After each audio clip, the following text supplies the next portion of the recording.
Hello, everyone. Welcome to Queerly Recommended, the podcast where we recommend queer books, films, TV shows, and more. I'm Kris Bryant, a contemporary romance writer for Bold Strokes Books, and this week I'm recommending a sapphic romance.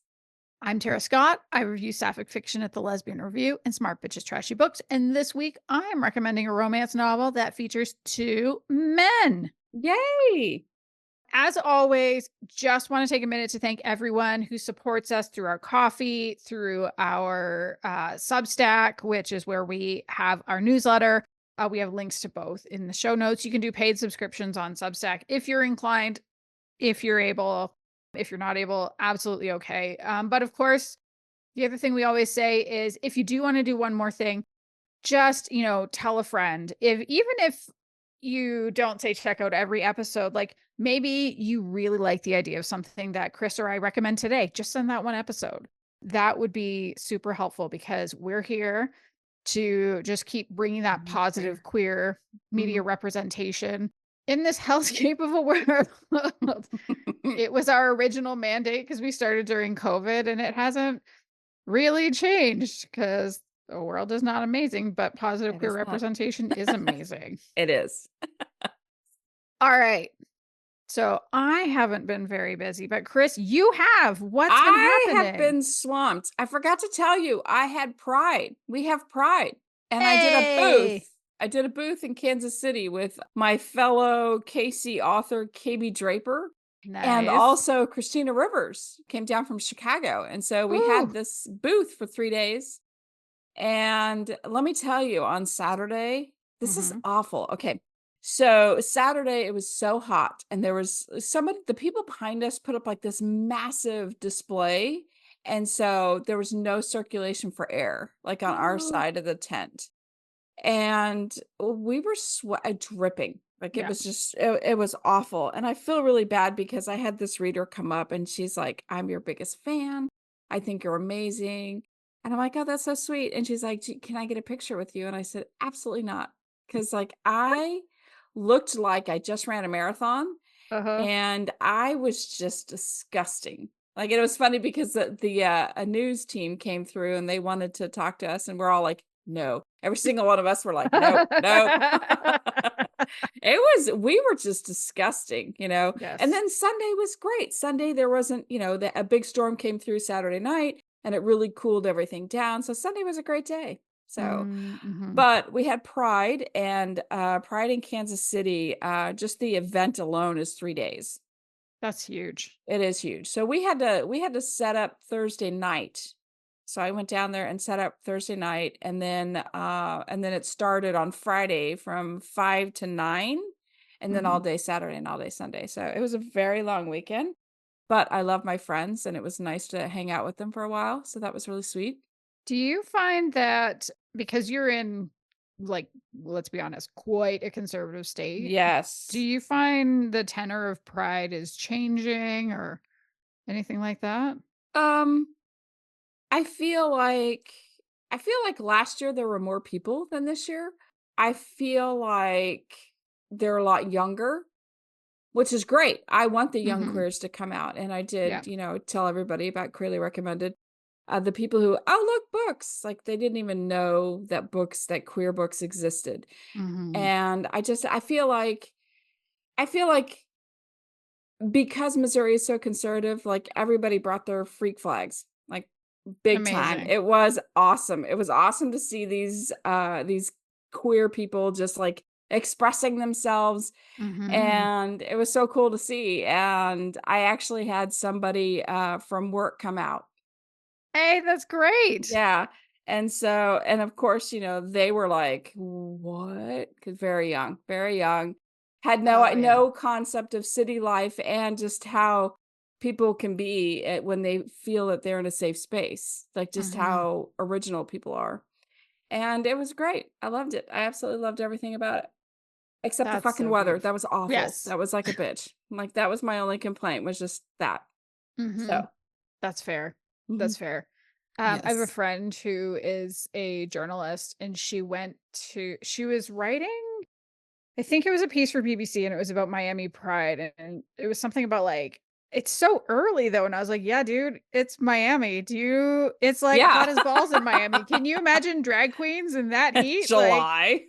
they're gonna melt to death. Yeah. Drag queens are gonna die of heat stroke, and we are not here for that." Yeah, I mean, it really was. It was horrific. I haven't been that hot in a Mm, very long time. And mhm. yes, I'm getting older, I get that. But also, I mean, I sweat a lot to begin with. I'm just Yeah, a sweater. yeah. It was just hard, and everybody was like we were all dying. It wasn't just me. I wasn't just being like overly like, No. "Oh, it's yeah, oh, it's so bad." No, I tried really hard not to. And I felt really bad for the reader who was just so excited to meet me, and I really tried to spend time with them, and then I just couldn't do the picture because I was okay, this is how bad it was. I Mhm. mean, I it was so bad I had my hair up. I normally don't put my hair up, Yeah. just because it was and I was just literally I was dripping. It was just Mhm. disgusting. So I had my banner behind me, okay? And Yeah. they're like, "Is Kris Bryant here?" I'm like, "Wow, thanks." That's how bad it was. They did not recognize Oh, me. I know. no. I was like, Oh, "Meh." buddy. And they felt so bad about it. And I'm like, "It's okay because I don't look like myself in that picture." Mhm. Just because my hair was up, I didn't have my glasses on. I mean, I could have been anybody. Yeah. So Just trying so to we were live. all Alright. laughing about that. Let's see what else. I know we talked about the Expo in Buffalo. I was going to it. So I Mhm. did go to it. I went to it. Yay. Yay, and how Um, was it? it was very long. Tegan Shepherd and I, we spent 3 days selling books. I think we Mhm. did okay, but I got to meet a couple of my friends, which is really nice. I got to have lunch with Kat. Hello, Kat. I know Great. you listen. Yay. And then Kathy came up and I had like snacks and drinks with Kathy, my friend Kathy. So And that was real I thought nice. I saw a photo of you with your friend Tim Rozon. Oh yes, Tim, my almost boyfriend Tim. Yes, yes, If we you're gonna did. have We a boyfriend, it's posed. him. I know if I'm gonna have a boyfriend, it's him for Did sure. he pick up another book? You know what? He didn't pick up a book, and I don't know. Like he did go around and buy stuff, and this is the first time he's not bought something from me, and I blame Tegan Shepherd 100%. I'm just kidding. Oh. Did he buy I something from really her? did. No, he didn't. He skipped our table altogether. So I don't Oh. know. I don't, we were also loud and proud and in their faces type thing. And it wasn't Mhm. as big as I expected it to be. Like the one in Ohio was bigger several years Mhm. ago, but also the show is over. And Yeah. so I feel like Buffalo is not an easy place for the world to get to. No. It is not. Yeah, so the attendance level was like half of what it normally is, in my opinion, Mhm. maybe even more so. But yeah, so I did get to meet Tim again, to say hi. He still remembers me, which is nice. That's nice. I Nice. think he's very good and knows his fan base very well. Yeah. And then one night I walked to Canada. I crossed the Hey. border. I crossed the border and it was so funny because I know nothing about when you walk across a border. I don't Mhm. know. I've never done it. So I get there and I'm the only one in this place. And the Canadian person was like, "Why are you here?" And I was just like, "'Cause I was in New York. I just thought I'd walk across the border and say I got, blah, blah, blah." So I stayed close to the border because I didn't know if they closed. I Oh, mean, no. I It never, does it does I like the no. pedestrian side of it. I They mean, don't turn the sign at night. They closed, turn off fuck the off. light. Good luck. I mean, I know that they drive, but I just didn't know if the Sure. pedestrian side was closed.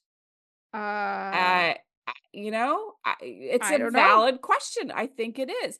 And so I went to Hard Rock Cafe because it literally was right across the street. Mhm. And so I'm like, "Hey, does the pedestrian walkway close?" And she's like, "I have no idea." So I don't feel so bad because the Mhm. Canadian who works there, like 10 feet from the border, was like, "I don't know. I really don't know." Well, you might be S- the first person who's asked. Probably, maybe. Mm. So I went and I bought some really weird Canadian money and I gambled because there's a casino right there. It's like casino right across the street. So I was like, "Oh, I'll just go to Canada and play some really bad video poker or video games." And it was horrible and I lost money and your money feels weird. I don't like It it. does. It's They super slick, Yeah. It's weird. I don't There's like it like at all. some kind of a plastic or something in it. I can't remember how long ago it changed. I'm old enough that it feels recent, but I also know it's not recent. Oh, yeah. It's like most of my life, it wasn't like that, It could but have it's been been 10 like that years, for it could yeah, have been exactly. 15. Yeah, Yeah, I pretty did not much. like the feeling. I was like, "Oh, blah." It just I'm a texture person, and it bothered the shit out of me. I don't So really carry cash with me, so I don't think about it very much. mhm. I just use my cards, like, I use my debit card everywhere, but that's hilarious. But when you gamble, you can't. You have I to when you gamble, you have to use money, I don't actual know how to money, tell you money. this. You don't I gamble. don't gamble. I haven't gambled since I went to Vegas. I think it was 2006. I love it. And I even love then, everything about gambling. I love it.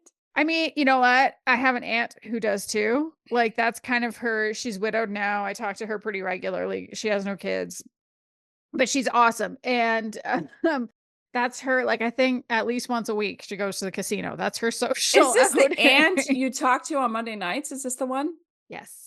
See? Oh, Yes. I like her. And what she does on Mondays, she's so funny. Like if she's going out, and when she goes out on Mondays, it's usually to the casino, and Yay. she'll send me a text and she'll say, "Okay, I'm about to head out." So and she's 2 hours ahead of me. So I'll wake up to a text and she's like, "Okay, I'm just going out for the day." And she signs everything, Aunt, and I'm not gonna put her name in, but okay, I'm back now, Aunt, blah blah. And it's That's adorable. so cute. I love it so much, but also like, okay, yeah, I know they're poking fun a tiny bit at an old person who's not the most like technically savvy, but she was like a badass career woman when Nice. it was kind of rebellious to be a badass career woman. So yeah, I have a lot of respect for her. But that's her big thing to do is like go hang out at the casino. I She's love it. the top tier Oh, VIP, and I'm wow. like, I don't I'm not want to there. know how much you have to spend for that. Like, It's spend and win. So keep that in mind too. It's also what she wins. oh, okay. Well, she does win quite often. See? Like I think more often than not, I hear about her coming out ahead. That's good. Yeah. That's rare. It's rare, but usually Mhm. like you have like you're assigned a concierge to you or a Yep. host, I guess a hostess. Yeah, her And host is then apparently wonderful. see, and they like, yeah.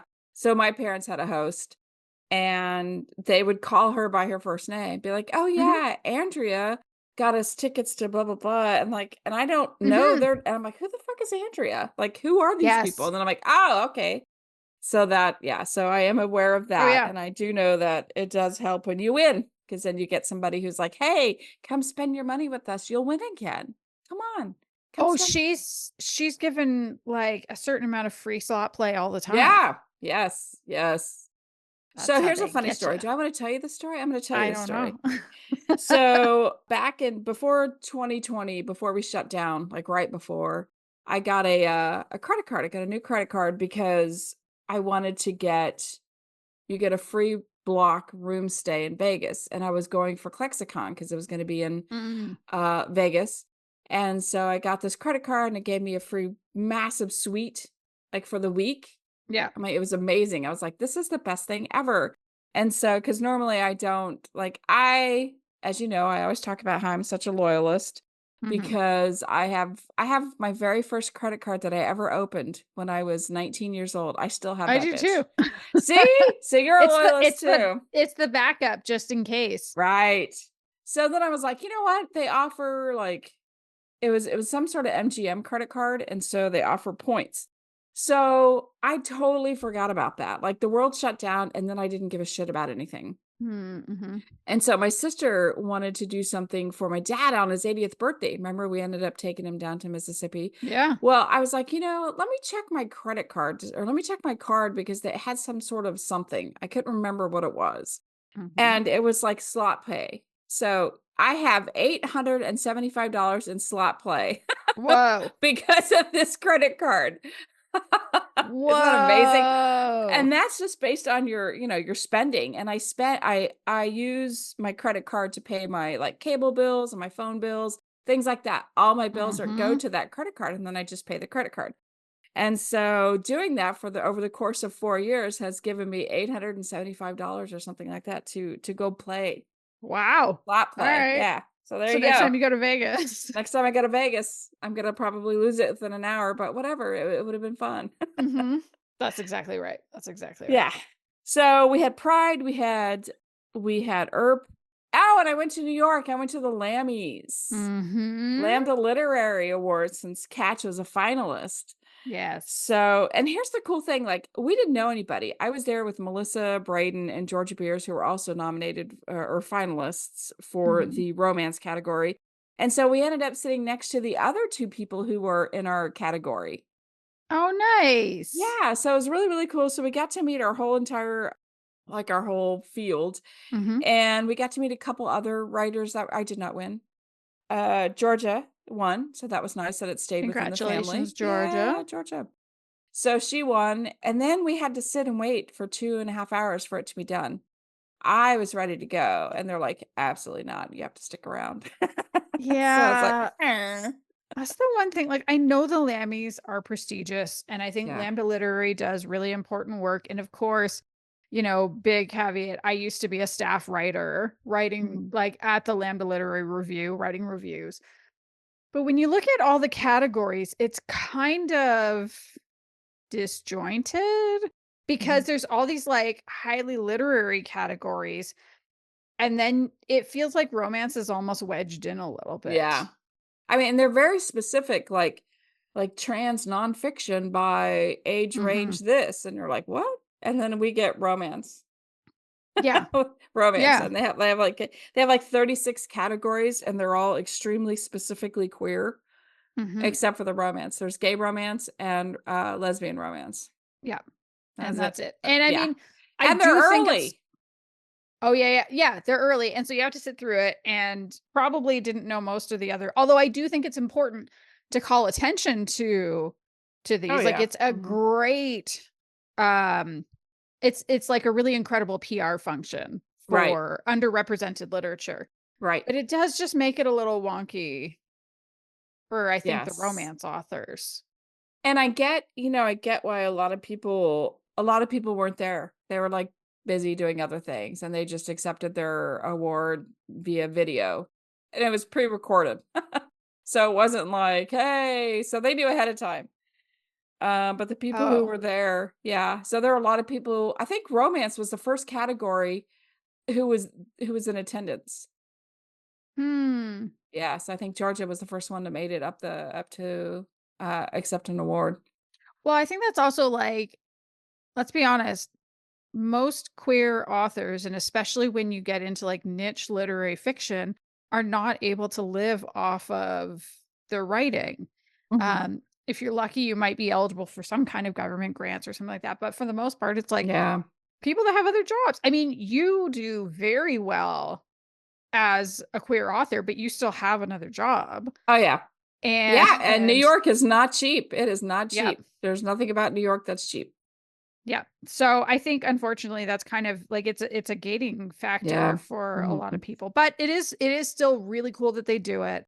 Mhm. I'm so glad they do. Congratulations on being a finalist. Thank And you. congrats to Melissa, also the other people that don't remember their names, and to Georgia for winning. We did get, Melissa and I did get, certificates.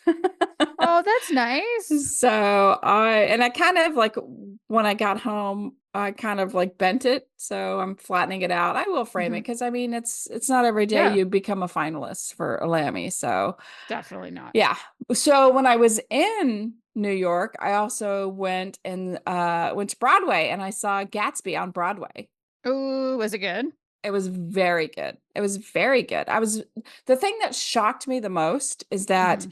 when you hear about something on Broadway, you think, massive, huge lights flashing, blah, blah, blah, Broadway. Mhm. Like the theater was like 1,200 people. Like theaters are very small. The Broadway theaters are Whoa. small. Like here in Missouri, like the smallest theater we have, why, I mean, I'm sure the Unicorn's pretty small, but the Midland is a very popular place for plays. And it's like 1,800 or something like that. So I was really Mhm. surprised with how small the audiences are for Broadway Mhm. shows. But it was really good. I loved it so much. It reminded me that I should probably go to some more plays here in Kansas City because I had such a good time. Mm-hmm. And when I was right out of college, one of my friends would, for Christmas every year, she would buy us Missouri Rep tickets, season tickets. So we got to see all the plays, and we did that for probably like 4 years or so.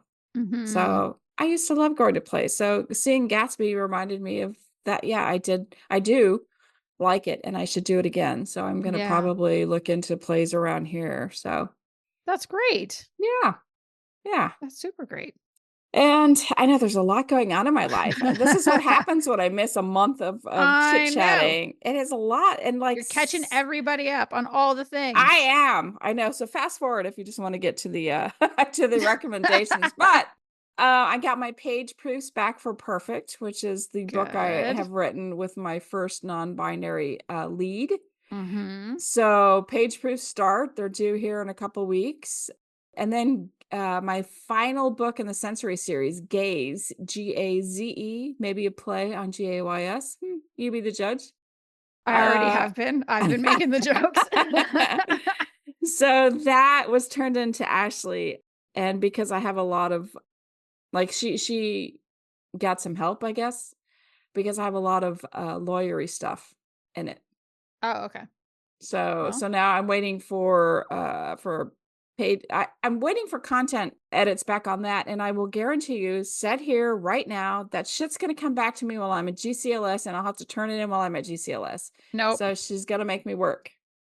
Listen, who do I gotta find? I'll be at GCLS. Who do I gotta Yes, find to I say, know. no, it's not I don't think happening? Ashley's gonna be there, but yeah, she's going to. Well, somebody else is. Who's it gonna be? I'll find them. I don't know that Rod and Sandy are going to be there, so I think ultimately I'm next in line. So I'm Oh the God, boss. is it red? Not really. It's I don't think I can go tell Radcliffe off. I don't have it in me. I think actually Ruth will probably be there. I I'm don't sure know of her, it. so I Ruth is can sweet. go be sassy to Ruth, although she might cut off my access to BSB books on Right. NetGalley. You better stop that. Yeah, because she's in charge of that. Ooh, okay. Yeah, and so that's about it, I think. There's I have a break right Yep. now. I'm not writing. I don't have a deadline. I'm not pushing towards a deadline, although you and I just had a conversation before we started recording about the new project I'm working on, which I don't have a Mm-hmm. contract for yet. So Oh, friends. Oh, listeners. I'm so excited. I am so excited. Just hearing the premise. yeah. I'm so excited. And I'm not going to tell you anything else. Just know that you Yeah. should be excited too, because it is fucking delightful. I'm It's very going to excited. be great. Um, Thank you. and speaking of GCLS, I think this is our last episode that is dropping before then. So are you going to be there? Let us know, or Yes. just come find Find us. us. Yeah. We'll be there. We do not have specific shirts or anything like that to look for, but come on. You know what You Kris know looks us. like. You might know what I look like. There's enough pictures of me. Look on our website. There's photos of us on our Right. website. Right. Just, yeah, come and find us. We would love to see you and hear from you in person. What you think about the Right. show, if you have any ideas, all of that. So, And we're going to be recording from there and too. we're gonna be recording from there. And I think it's Wednesday afternoon at 3:30, but I think when the new schedule comes out for GCLS, we'll be sure to post it. Yeah. So we're basically going to be doing this in person, and we Mm-hmm. might have people come up and talk to us at the same time. We'll see how it goes. It's Yeah. probably gonna be fairly free for Yeah, we're um, we're just going to wing it probably. I'll start yeah. drinking about 1. Holy shit. So, Okay. I'm just kidding. Maybe. I don't even know what I have on the schedule for Wednesday, so I need to check because I've got things going on like all week. Um, oh, I should also Oh, probably say that's a great point. So you're going to be on a couple of other panels. I'm also going to be on a panel if you're inclined to check yeah. that out. I'm going to be on the panel about reviewing. So if you want to come and hear me talk about book reviewing, go Mhm. to that. Mhm. I'm so bad at this promo. Oopsie. Yes, go see Tara. She's great. And go see Kris because she's great too. Yay. Go see us. And I don't think Yes. we're on panels at opposite times. So I will be at Kris's panels and Yay. And Kris I will might be be at the bar yours. during my Well, I'll just bring a drink with me and I'll be sure to like not like Amazing. I'll be And there. I'll be in the if I'm crowd. not doing great, just hand me the drink. I'll do that. Okay. All right. This might have been our longest preamble ever, and I love it. Probably. I feel caught up. This feels Good. good. But what I'm not caught up on is Kris. What have you been Yes. reading or watching lately? There has been a lot. So a lot of the programs I was watching, they signed off for the summer. So they're Mhm. yeah, so they've ended. But Alone is back. Alone is back. I love it. Hey. So not only is Alone back, but Alone Australia is also it's like on the right after it. So I get like 4 hours of Alone on Thursday. Mhm. So just know I'm not answering your texts. I'm not answering your calls if you try to call me or text me on Thursdays because that is all about Alone. So I'm super excited about it. Mhm. And it just started. So I don't know like how many and there's always queer people on Alone, always. And so Are they openly queer though? yeah, yeah. They're like, Oh, "Oh, here's my good. family," and yeah, I'm not outing anybody. They are like they show videos of back home, what home life is like, Mm. and I wanna say they haven't really they just kinda brushed on it. I think this one lady does have a partner. Okay, because those So first few seasons were very not queer. I mean, yeah. there was a trans woman, but it wasn't discussed at all. Mm. And I will say that the House of the Dragon started up, season 2 started up. So there's total queerness, and there always has been with Mhm. Game of Thrones and House of the Dragon. So like last year when I watched season 1, I Mhm. wasn't a fan. Yeah, I was Yeah. still kind of like hurt because Game of Thrones ended and that just hurt everybody's heart. And then Mhm. when it came on, it really wasn't that exciting. Like House of the Dragon wasn't exciting until Yeah. the very last episode, and that hooked me. And I was like, "Oh my god, I'm Mhm. hooked." So the new season started. I don't remember jack shit from the first season. Like I tried to do a YouTube, like you know how they do the Uh-huh, like recap, like a recaps, yeah. 10-minute recap. I'm like, I was lost. I was like, I don't even know these people. I don't know who these people are. Yeah. So what I did was all week, every night I watched an episode of House of the Dragon season 1. So Mhm. I finished that up, and then last night I watched the first episode of season 2, and I think the second episode of season 2 comes on tonight. So I am caught up. Nice. Yes. So yeah, so there is queerness for sure. Mhm. So there's also a lot of incestuous stuff too. So be aware. Right? Look Oh, at your face. I yeah. know. I Ugh, know. And it's like gross. and I'm just like, is that how it was? I think that's how it was way back when the royalty, you hooked up with I cousins and don't know. is I that mean, here's the true? thing. George R. R. Martin was in defending all the rape in his books. He was like, "Well, that's Oh. how it was back then." And it's like, "Okay, but counterpoint, there also were not dragons back then. So perhaps we can imagine a Perhaps world we can without pretend, yeah. yeah, can we imagine a version of history without rape Right. and incest? So one of the Just a thing to guys consider." right. One of the guys I used to work with, he's retired now, but he was very extremely religious, but he couldn't find a religion that worked for him. So I knew him for almost 25 over 25 years actually. And so Okay. what religion are you this week? What religion are you next week? He couldn't find one that fit for him.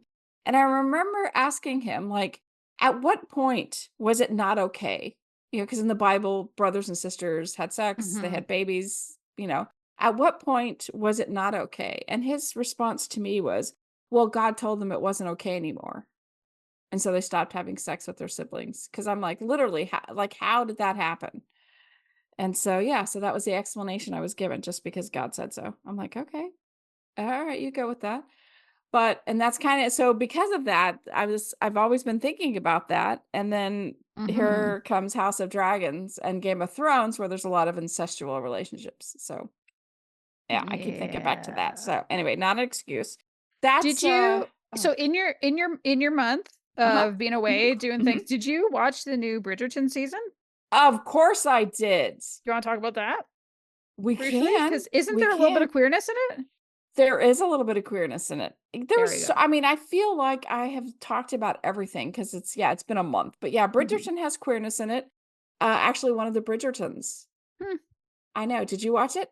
No, I haven't watched Oh any of yeah, it. that Jesus. I can't believe you haven't seen any of it. It's so good. And here's the funny Uh-huh. thing. The one thing I absolutely adore about Bridgerton is the music because they take modern day songs and they make it sound like, they put the Yeah. classical thing to it. And then you sit there and you're like, why do I know the song? And you start singing Mhm. the words to it, even though there aren't words, it's all instrumental. Yeah. But I'm like, this is Taylor Swift. But Yeah, they yeah, have yeah. so many they have so many good songs. So I really love it for the music, but I also love the whole entire, just like everything, what's going on. And like, Mhm. I was surprised. I like this season better than last season. Oh, nice. Yeah. Okay, So that's I did good. like, yeah. So it hasn't gotten worse for me. It's gotten better. I mean, you can't That's beat what the you first want. season of Bridgerton because it was so original and unique and different Mhm. and it was so good. And then second season was, or no, I think Queen Charlotte, I don't know when Queen Charlotte came out. It came out either after the second season or before the second season. But that was a pretty good one, pretty queer one. Mhm. And then this season of Bridgerton is queer. And I kind of love it. I like the direction it's going in. Yeah. So I hope that by the next season that it explores it more. I think I saw a headline indicating that it's supposed to. Oh, good, good, good. Yeah, Mhm. because I'm down. Like, why wasn't I born then?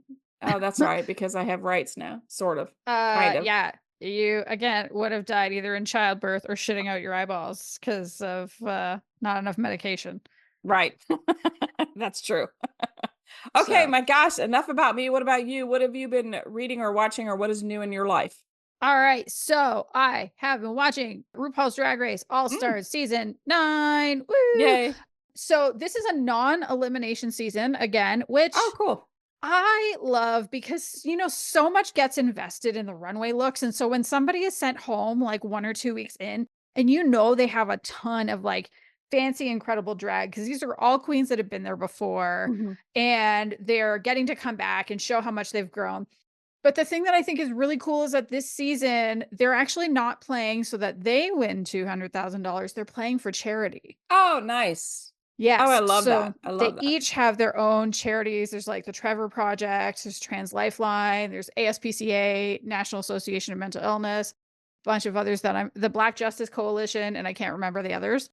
And it's just, like, I really like this cast. It's a really strong cast. I'm Nice. having a ton of fun with all of it. I I almost don't care who wins.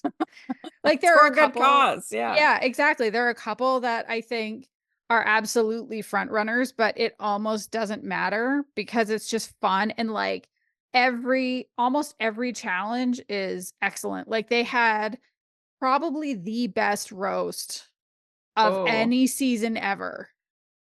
Nobody was terrible. Everybody was either good or excellent. Like, Ah, this is a great season. If you haven't been back to Drag Race in a while, this All-Star season might be a fun one to jump back in on. And then I played a video game. It was only about 5 or 6 hours, but it's called Strange Horticulture, oh. and it is a game where it's basically a game where you have a job. It's like a job simulator, but your job is that you are a horticulturalist, and you do all these herbs and stuff for making potions or for healing people or whatever, and there's, like, this whole occult backstory, and you're trying to match, like, these plants you have on a shelf. It sounds so nerdy, and it is. It's very nerdy. But also I was like, "Ooh, I have purpose. Okay, they're looking for something and I'm gonna try to find the plant for them." And then you get to go out and you get to like, it's a very contained game. Like I said, it's quite short and you're not seeing all these different locations or anything like that, but there's something about the singular vision that the creators had that I really respect because Hmm. they knew exactly what they were doing and they decided to do just enough to do that, no more, and they knocked it out of the park. It was Wow. great. Yeah, I played it last weekend, really enjoyed it. Not queer at all, doesn't really matter. I mean, I wouldn't call it straight either. Like, it's just kind of like that has nothing to do with it. Right. And then I read your Lammy co-finalist, Melissa Braden, her latest book, When You Smile. Mhm. and it was really The good. taboo book.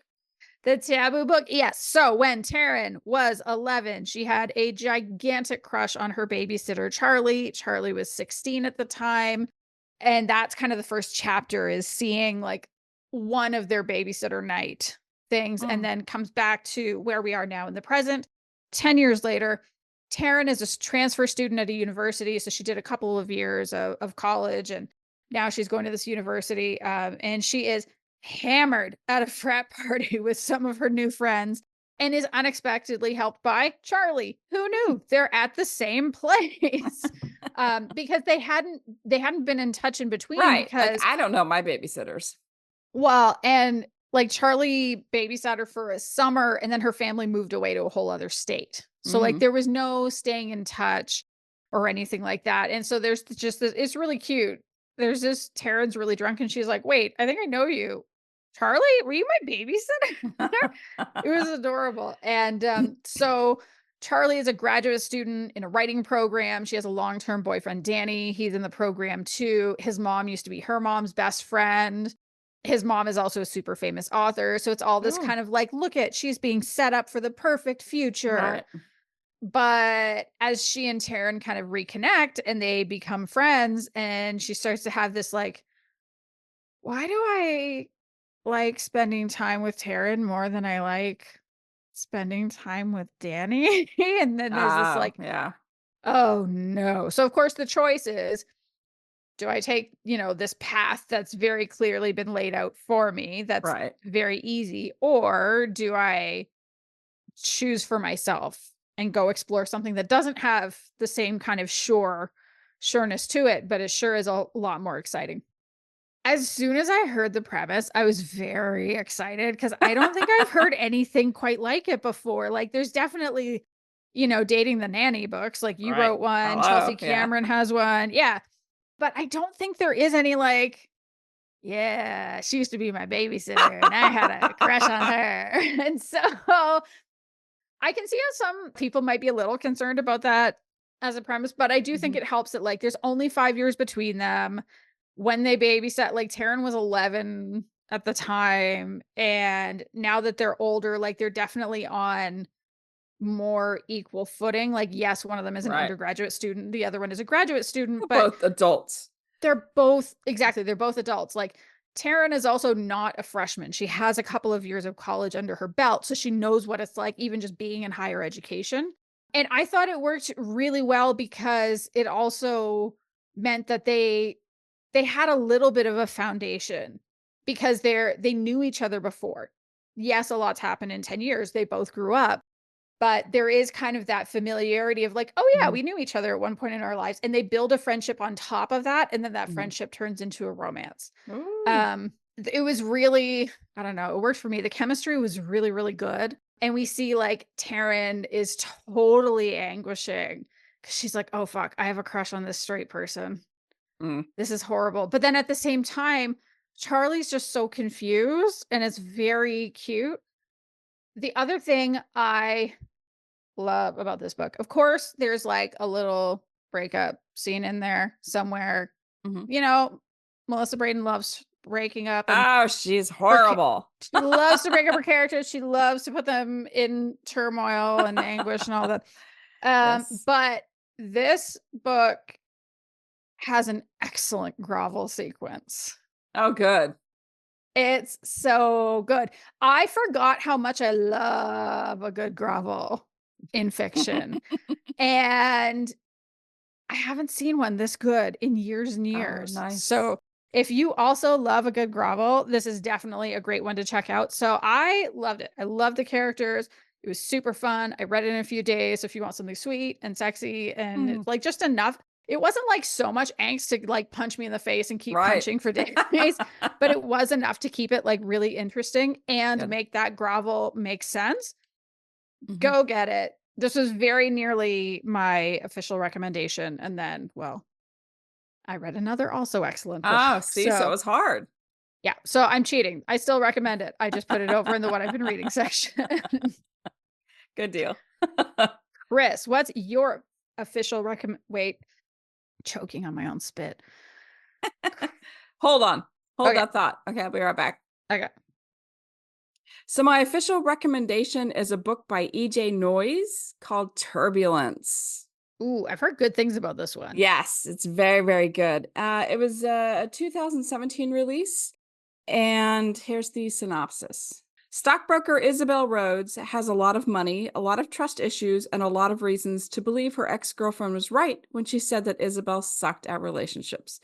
With that accusation stuck in her head, Isabel throws caution to the wind and dives into her first one-night stand. Checking that off her bucket list should be something to celebrate, except it turns out that the woman she just spent an earth-shattering night with is actually her newly hired company pilot, Audrey Graham. Oops. Yep. Ms. Never See You Again just turned into Ms. See You Constantly. Concerned about the stigma of workplace dalliances, Isabel vows it can't go further than one night. Good plan, if not for an insistent libido and an even more persistent Audrey who conspires to break Isabel's resolve. Soon their no-strings arrangement starts to feel a lot like dating, and Isabel finds herself wanting more than just casual nights together. ... Mm. So Mhm. I love this book, not because, I mean, it was written so well and it made me laugh constantly, but there was a surprising amount of depth to it. Oh, really? Yeah, yeah. So, like, why is everybody afraid to commit? You know, why Mhm. is he, she has several names, so it's Isabel, Izzy, like, why is she so afraid to let people in?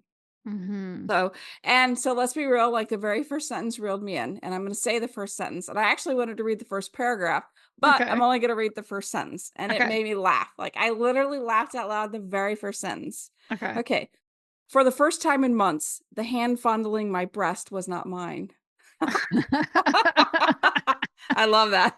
That's pretty good. That's very Yes, good. that's very good. So, and I love that EJ gives her characters flaws, and you know, because we've talked about this before. You know, I spend the very first several books I wanted to write perfect characters, and I love it Mhm. when they have flaws. I didn't realize how much I loved Mhm. it until I started reading more and more. And so, for sure, her characters are still super likable, but have issues, and they are flawed, and I love that. So, like, you have this ultra rich stockbroker. She has the best of everything. Like, she has people who come to her house to dress her. She has people put on her makeup.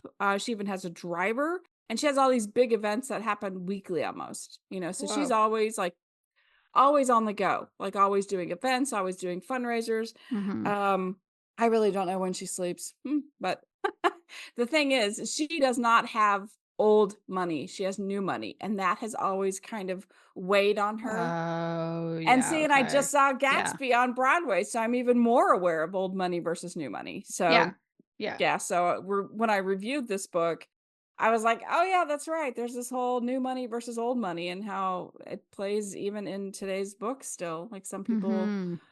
like that's a thing." So, basically, Izzy gets dumped several months ago and she's now on the sex only train until she isn't. Audrey rocks her world and is the most caring, loving, friends with benefits partner anyone can have. And by the way, I'm next in line if it doesn't work out for them. So I'm next in line. So it's a spicy book that dives deep into each of the MC's reasons for not wanting to commit, and they work through it. And of course, you know, communication is key. Like that's just Always. typical. So, and but I love the way Mhm. it was handled. A lot of times people don't, they either go too far in explaining commitment issues or they don't go far enough. Yeah. And so EJ had just the right amount of explanation. She did a great job of creating these characters, and what's cool is like these characters are pulled into a million different ways, like throughout life and during this Mhm. whole entire like the book. There's like all these threads of different storylines going on with the characters, and she ties Yeah. them up nicely. You know, nothing is left unanswered. I don't have any questions. You know, reviewing the book, I was just like, oh yeah, that's right. This is great. There's absolutely nothing wrong with this book. Yeah. It's a great romance. So like with the characters, they have a fear of failure. At least Izzy Mhm. does. You know, and that's a big thing for people, a fear of failure, especially Huge. people who are like massively in control of big corporations or have a lot of responsibility, Mhm. and or just, you know, people who are control freaks, you Mhm. know. Yeah. So loss of control. fear of failure, fear of abandonment even. So there's a Mhm. lot going on, but you don't even realize it until you're done with the book. And then you think about it and you're like, "Oh yeah, that's right. Oh yeah, she talks about this and she talks about that." So it's really, really good. Like EJ is a great writer, hands down, has deserved every award she's ever won. Like I have great admiration for her. Mhm. And I laugh out loud. And I can't tell you, that's hard for me to laugh out loud in books. You Yes. know, I might like smile like, that was clever. But like Mhm. for me to like literally laugh out loud and people look at me like, what are you reading? Like that, like, I love that she can do that for me. So, Yes, I love that. and, and there's also a ton of sex on the page. So if you like spicy books, like EJ goes there, like she Mhm. goes there. And, and I just, it's very, sex positive and fun. And if you haven't read any of EJ Noyes, then I do recommend Turbulence. I think it's fun. She does have a couple of series that are out that I Mhm. haven't finished, so I can't. I mean, I'm sure they're gonna be great, but I mean, if you're not like in the military, if you're not into like Yeah. spy, just this is a really good fresh book to start with, I think. And that'll Mhm. kind of get you on the EJ train. So yeah, so that was my official recommendation. What about you, Tara? What is your official recommendation? Okay, so mine is One and Done by Frederick Smith. And it starts with Dr. Taylor James. He's not a medical doctor, he's like a PhD kind of doctor. He lives in San Francisco and he has a dream. He wants to be the first fairly young, he's in his 40s. He wants to be the first fairly young queer black man to be a university president in the Hmm, US. And, he's well on his way because right now he is the vice president of the campus that he's at. He is leading his university's reaccreditation process, which is always like a gnarly, difficult, right. horrible thing to do. So when he just gets this one thing done, he will be good. He will be ready to start applying for those kinds of positions. But Sundays are not work days. And so he is Mm, at the gay bar Beau in the Castro district for a Sunday fun day brunch. Beau actually is a real bar, which was kind of cool to see when I went and looked oh, it up. cool. Yeah. Unfortunately, this incredibly beautiful but arrogant jerk keeps hitting on him. And, he's like, go away. And then the next day, when Taylor meets with the consultants who have Oh. come to town that will be assessing him for the reaccreditation, he comes face to face with none other than the arrogant jerk himself, Dr. Dustin McMillan, also not a Mm. medical doctor. Um, Taylor doesn't want to work with Dustin and tries to get Dustin off the project, but it doesn't work. He doesn't have a choice. But Dustin wants to do a lot more than just work with Taylor on the project. But Dustin's not really looking for love. He got out of the Bay Area for a lot of reasons. He doesn't want to come back. But the more time they spend together, the more Taylor learns that Dustin's not a jerk, and Dustin learns that maybe some things actually are worth coming back home for. So Mm, it's really a question of, can they get out of their own way long mm. enough to take that chance at love? I really enjoyed this one. And I was excited to read about it because it is about Black queer men falling in love, and it's actually written by a Black queer man. Like, I'm not going to get deeply into this, but I think it's pretty well known that a lot Right. of gay romance is written by women, often for other women. So I think this is important. Yes. When I was at Pride and had the booth, a lot of women were always they were going straight for the gay romance. They wanted Hmm. I straight. All the women were thumbing through and buying and getting the gay books. Yeah. So they also read them too. Just Yeah. saying. It's Yeah. been like, it's, gosh, I mean, I read some before I discovered lesfic. Like, it's a thing that's been happening for probably like 15 years or more. And Mm, and it is mostly women writing for women. And so I think it's really important to pick up some of the books oh, for sure. that Yeah. gay men are writing. Oh yeah. And I think especially in this case, the fact that it's actually like a Black gay man who's writing, love it. Love it. I was so excited.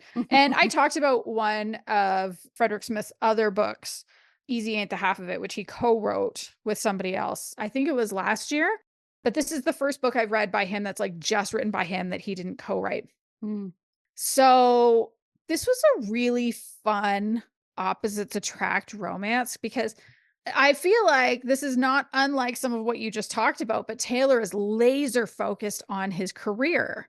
mm, That's like, for him, he's so like, he has this goal in mind so much.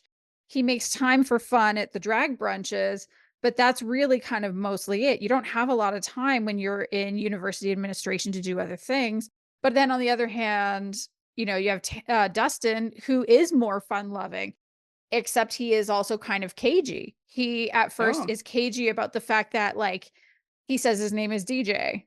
And then his cousin, who is a drag queen, kind of wanders by and is like, "Hey, Dustin, you're home. What are you doing?" And this guy's like, "Dustin, so you're just so what? Like you're using different names? Like what's happening?" And Mhm. then also it comes out that, like, "Oh, you're not just from out of town. You're from around here. Why? So you're a Right. liar? Like Yeah. what's happening like that?" And so that really bothers Taylor, and Dustin doesn't understand why it matters because he's just looking for a one night stand. So if he's looking for a one night stand, why does he need to share kind of these Right. like Right. more personal details? But then it turns out that, like, some of this plays into kind of who they are and their backstory. And so there are other things that they're opposite in too. So Taylor has a really good relationship with his family and especially his parents. Dustin doesn't have a great relationship with Mm. his family. That was kind of part of why he got out of town. He also has, like, an ex in his past that he's not proud of that's actually still living in the Show place me that he all. owns in the area. Well, so it sounds like it was one of those, like, convenient pandemic relationships, Mm. and the sex was good and all of that was great, except then he found out that this person voted for Trump and was like, "I gotta get the Ah. fuck out of town," and move to Right. Chicago. But, like, the relationship he has with his family now is more financial than anything else, but we Mm. see kind of through the story how they sort of influence each other. We see Taylor, he has to go on his journey of, can I want something more than this particular job title? And Dustin is able to start, having a little bit more of a relationship with his mom, and maybe he can build relationships with other family members. Mm.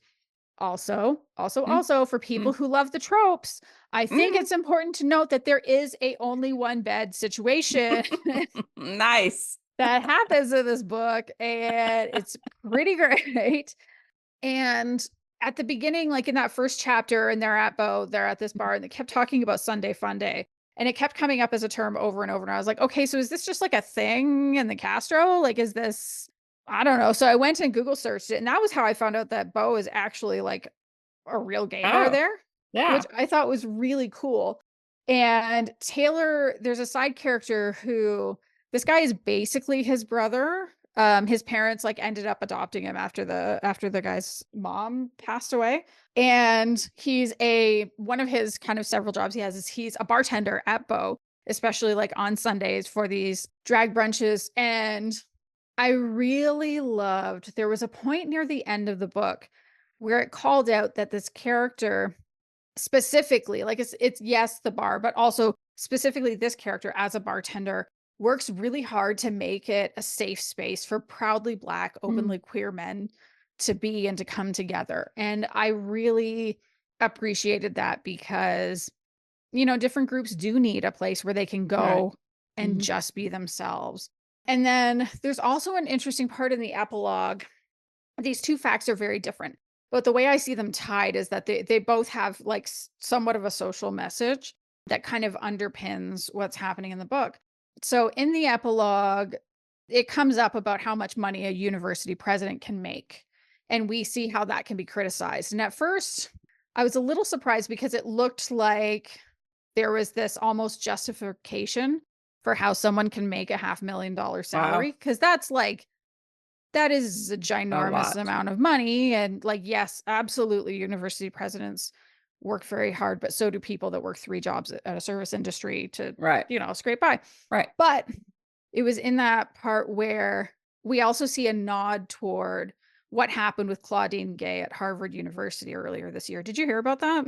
I was just Googling it now. Uh, So 3 presidents of universities, Claudine Gay was one of them, were called up before Congress mm. to talk about basically like, are you doing enough to make sure Jewish students feel safe Mm. with some of the pro-Palestinian speech? This was Oh. before the protests, before anything like that. But she in particular had also been singled out in the media. And there were some people that were combing through her very old scholarship and trying to claim that she was plagiarizing when what she actually was doing was paraphrasing. Oh. Paraphrasing is incredibly common in academic writing. She was not doing anything outside the normal, but it was so like, it was just such an egregiously awful campaign against her for no real reason other than that she Mhm. was a Black woman who's president at a prestigious university, and she ended up resigning, and I thought that point was huge Mm. because it was almost this, like, how dare this Black woman collect this salary and have this Mm. prestigious position, and so it's not like a main focus of the book at all, but I think it was a really important point to bring in because it does, to a certain extent, show what's at stake for Taylor if he's Oh, going to be right. president of a university. He is going to have extra scrutiny on him. He is going to have to be way better than anyone else, and it's going to be really difficult, and so I think for me, like, at the end of the day with this book, the romance is really sweet. The chemistry is fabulous. I love the Mm. characters. I love the side characters. It all worked really, really well for me. And what makes it special and pushes it over the top is that it's also grounded in these small moments where we have to remember what's actually at stake for Taylor and Mm. Dustin as they are out with their love for each other. Mm. There's not a lot of safe spaces for proud Black queer men. There's going to be a target on Taylor if he's president of a university just Mm. because of the intersections of his identity. But also, it's a lovely romance too that you Mm. just feel like so beautiful about, and you feel like bathed in this love for them, and it's so wonderful. So, yeah, I absolutely recommend One and Done by Frederick Smith. And Nice. I need to figure out what's the next book I'm gonna read by him because I know that he has a backlist and I need to Mm. check out more of it. Nice. Nice. So that is all for this episode. Thank you so much for joining us. If you've made it this far, if you haven't subscribed yet, I don't know why you haven't, but please do hit that subscribe button Right. so that you have it right in your app when we release a new episode. Again, if you have a friend that you think would like this show, please tell them all about it. And if you want to support us, we do have the links to our coffee or our Substack where you can sign up for a paid subscription if you are so inclined. Or if you want to connect with us on your favorite social media sites, we have links in the show notes for that as well. Or you can just search for Clearly Recommended on most social media sites or email us at podcast@clearlyrecommended.com. Goodbye, everyone. Goodbye.